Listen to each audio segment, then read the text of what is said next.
Honorable député de Compton-Stanstead. Merci, Monsieur le Président. J'aimerais féliciter ma collègue de Terrebonne-Blainville pour son excellent discours.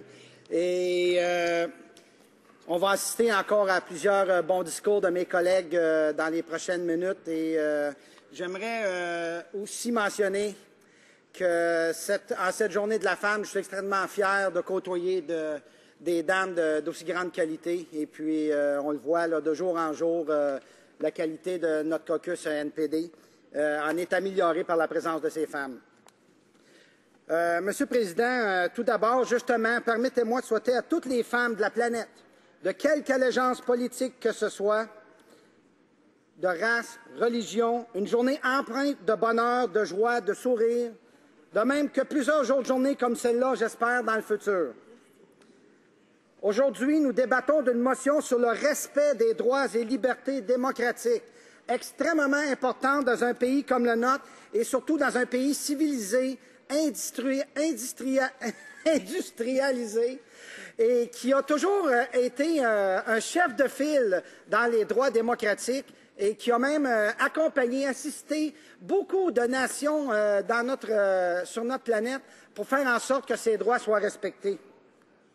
Ce droit-là, mais c'est un droit qui doit être exercé d'une façon libre et éclairée pour choisir justement de voter pour un parti ou un autre. Donc, c'est un droit qui, dans la plupart des pays où existe la démocratie, est reconnu dans leur constitution, ici, entre autres, par la Charte canadienne des droits de la personne. Mais tout au cours de l'histoire de l'humanité et de notre société contemporaine, les femmes, justement, ont maintes fois été victimes d'injustices et brimées de ces droits. Donc, plusieurs, je le dis avec une grande tristesse, sont justement mortes au combat. On en parlait tout à l'heure, et puis pas juste des femmes qui sont mortes pour avoir tenté de voter, de se présenter à des élections. Et je pense que ça revêt une grande importance aujourd'hui. Alors, discuter de ce sujet, maintenant, en 2012, revêt une importance qui dépasse largement le scandale auquel nous faisons face ces jours ici. Oui, ce sont des supposées fraudes. Appelons-le un scandale. Tiens, c'est quand même pas pire, ça. Et bien que notre motion, la motion de l'honorable député de Hamilton Centre, se concentre surtout sur la manière de renforcer l'intégrité de notre démocratie, bien justement, elle est rendue nécessaire par la présumée fraude électorale qui s'est déroulée sournoisement lors des dernières élections. De quoi s'agit-il, justement? Des appels automatisés réalisés le jour d'élection ou un peu avant par des personnes prétendant travailler pour Élections Canada et transmettant des informations erronées sur le lieu des bureaux de vote. Des appels demandant aux électeurs pour qui ils avaient l'intention de voter. Et quand cet électeur répondait « non, je ne voterai pas pour le Parti conservateur », les jours suivants, il recevait un autre appel d'une personne prétendant, cette fois-là, travailler pour Élections Canada encore et fournissant des informations totalement frauduleuses sur le lieu des bureaux de vote. Et aussi, et ça, c'est ça qui est le plus inquiétant, des appels harcelants reçus par des partisans d'autres partis, réalisés par des personnes affirmant travailler pour le parti que ces partisans appuyaient, c'est-à-dire, dans le cas-ci, le partisan libéraux, et les gens se faisaient injurier à des heures, à 2 heures, 3 heures du matin, 6 heures le matin.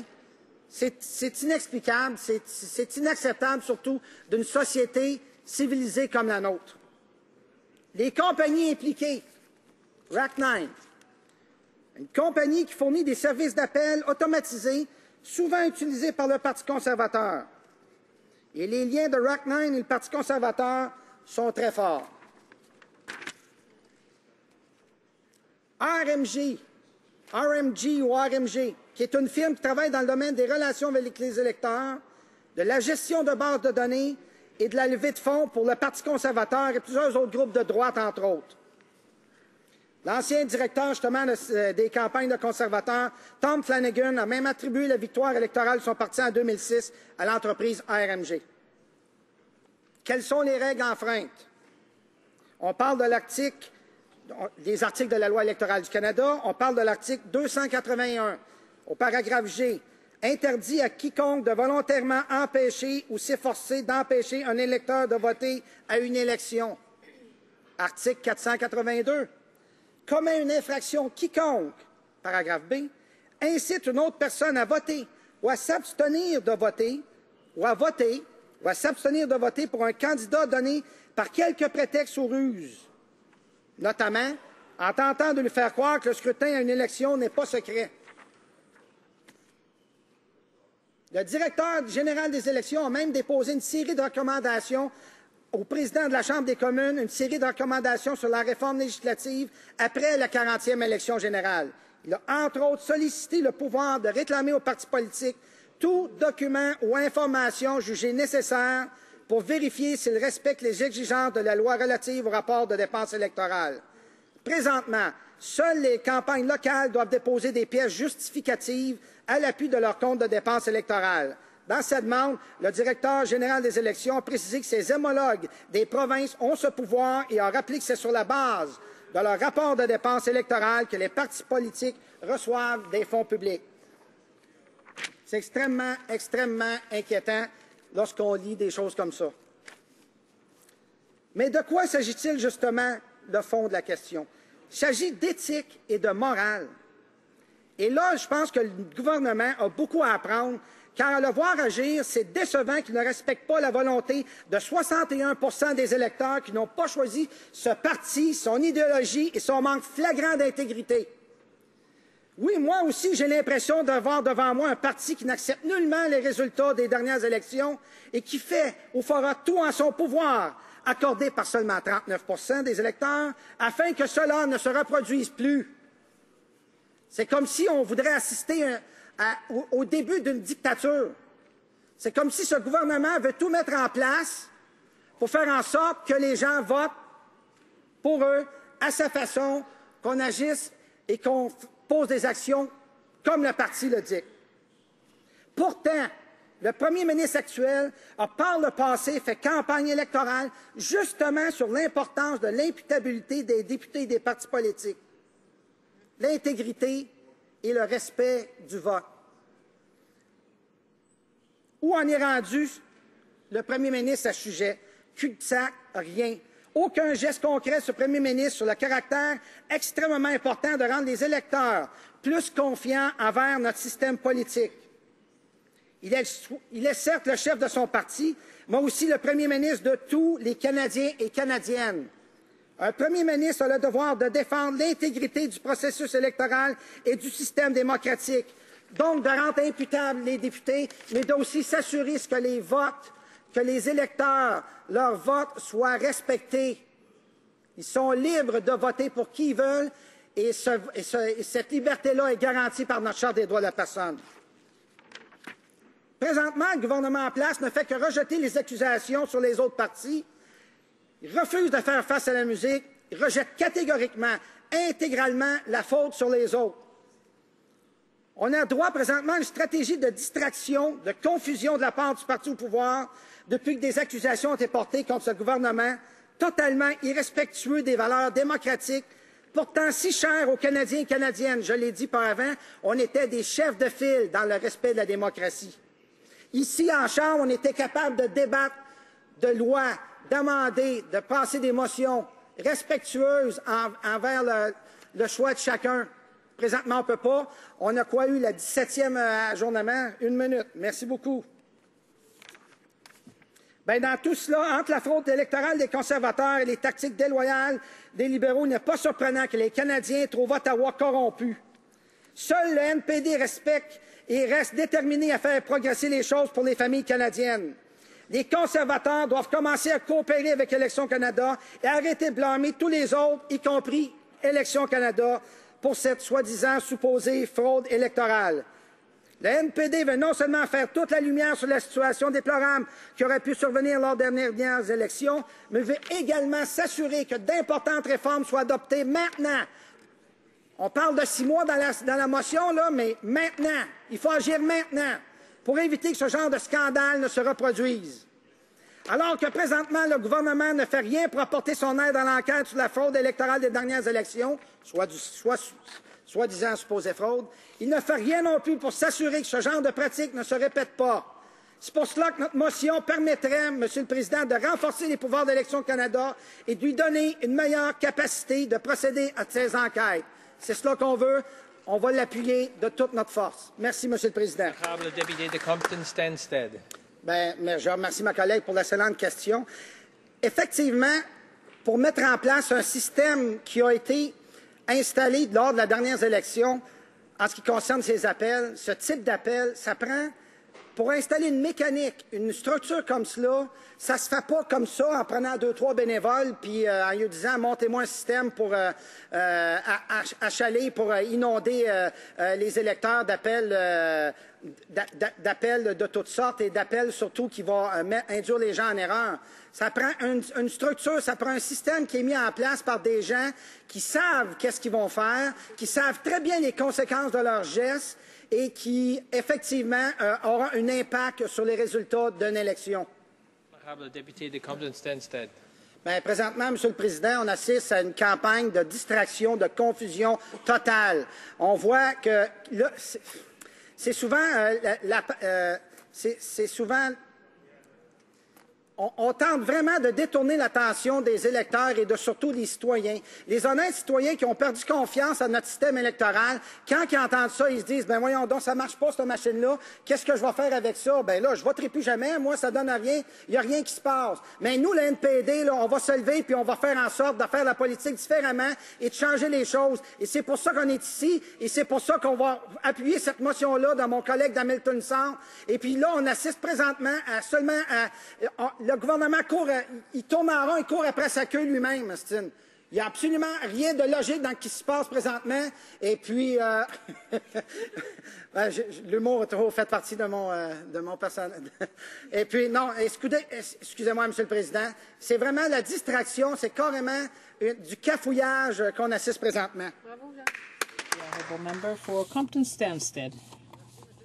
Thank you, Mr. Speaker. I would like to congratulate my colleague, the member for Terrebonne-Blainville, for her excellent speech. We will hear a number of other good speeches by my colleagues in the next while. I would also like to mention that it is International Women's Day, and I'm very pleased to work with such high-quality female colleagues, and we know that they contribute a great deal here. To begin with, I would like to wish all women, regardless of their political allegiance, their race, religion, or where they live, a great day, a happy day, as well as many other similar days in the future. Today, we are debating a motion on the respect that we need to have for democratic rights and freedoms in a civilized and industrialized country like ours, which has always been a leader among democratic countries. This is important. We have even helped many countries around the world to uphold these rights. We are talking here about our right that has to be upheld and in a very clear and enlightened way. In many countries, democracy and democratic rights are recognized in the Constitution. In a contemporary society such as ours, women have often seen their rights violated and have been victims of injustice. There are many women who have lost their lives in this fight. For example, women who have tried to go vote in certain countries, who have wanted to stand for election, and this is, of course, a very sad thing. It is 2012, and when we talk about this subject, it goes well beyond the scandal we are facing these days. Although our motion, the honourable member for Hamilton Centre, who introduced it, is focused on strengthening our democracy. It is necessary because of the alleged election fraud. What are we talking about exactly? Robocalls on election day or just before election day by people claiming to work for Elections Canada who provided incorrect information on polling station locations.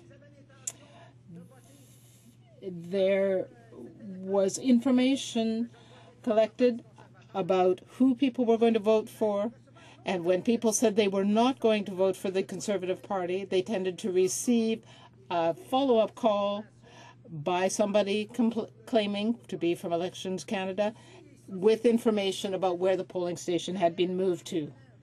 There were also harassing phone calls that were made by people who said that they were from other parties, including the Liberal Party. People were being called and harassed and insulted at 2, 3, 6 o'clock in the morning. Certainly, this is not what we would expect in a civilized society like this one. Then we have RAC9, which is a company that provides automated phone calls, services for the Conservatives, among others, but it has very strong ties to the Conservatives. RMG is a company that works in voter relations and manages databases. It works for the Conservative Party and other right-wing groups. Tom Flanagan, who ran other election campaigns, even said that their victory in 2006 was due to the efforts of RAC9 and RMG. 200 Section 212 of the Act indicates that people must have the right to vote, and it is illegal to prevent anyone from voting or from not voting for any particular candidate.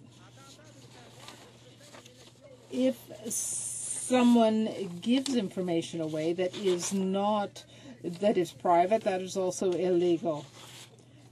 The Chief Electoral Officer provided a number of recommendations to the Speaker of the House of Commons after the 40th general election.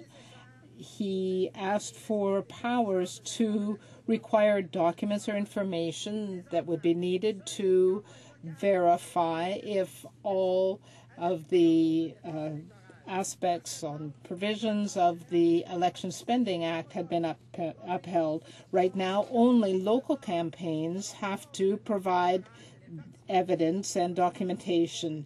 The Chief Electoral Officer called on the provinces to have those powers as well. That is, his counterparts, Chief Electoral officers in those provinces. The government could learn a great deal. It has not received the support of 61% of Canadians. All those people voted for other parties. So this government is not respecting the result of the last election. We need to take steps to make sure these problems do not arise again. It is as if we were at the beginning of a dictatorship. The government seems to want to do everything to make sure that people vote for them in the way they want and that everything works the way they want. The government has said that it respects accountability and so on, but where, in fact, is the Prime Minister now on that issue? He has not taken any decisions on this that would help people have more confidence in the election system. He is the Prime Minister of all Canadians as well as the leader of the Conservative Party, and therefore he has to uphold and defend our democratic system. The votes have to be respected. People are free to vote for whomever they want, and that freedom is protected under our charter. Right now, the government is just rejecting all allegations made by other parties. RMG and the government are saying that others are to blame. They are shifting the blame onto other people. There have been accusations against the government, but the government is ignoring them. We used to be leaders when it came to upholding democratic values. Here in the House, we could debate legislation, we could respectfully propose and pass motions. And I know I only have 1 minute left. In all this, these unfair purposes, these actions taken by the Conservatives, only the NDP is working on behalf of Canadian families. The Conservatives have to cooperate with Elections Canada instead of shifting the blame onto others, including Elections Canada for this supposed fraud. We need to shed light on this issue and ensure that major reforms are adopted.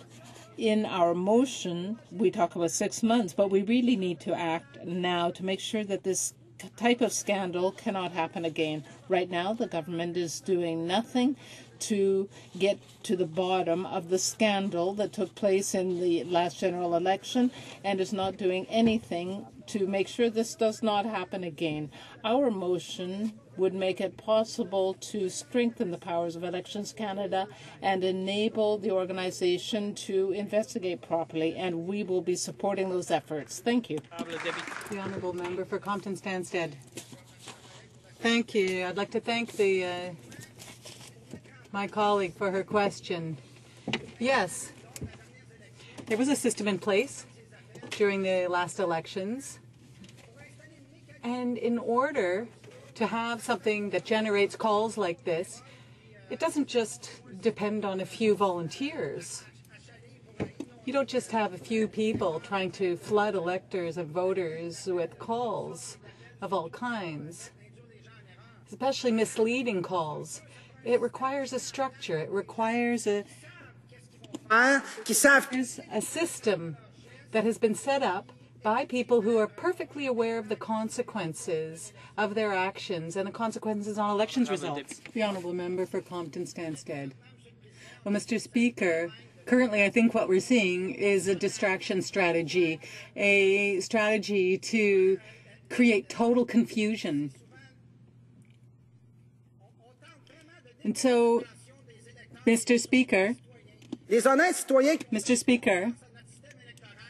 there are people who trust our system, and when they see something like this happen, they decide that they're not going to vote anymore. Nothing's happening. But we, the NDP, are going to stand up, and we're going to do politics differently. That's why we're here, and that's why I'm standing up and saying what I'm saying.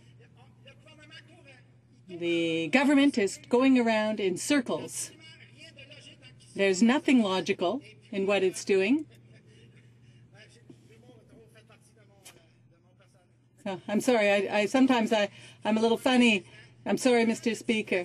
But this is total distraction, total confusion, total scheming. Thank you.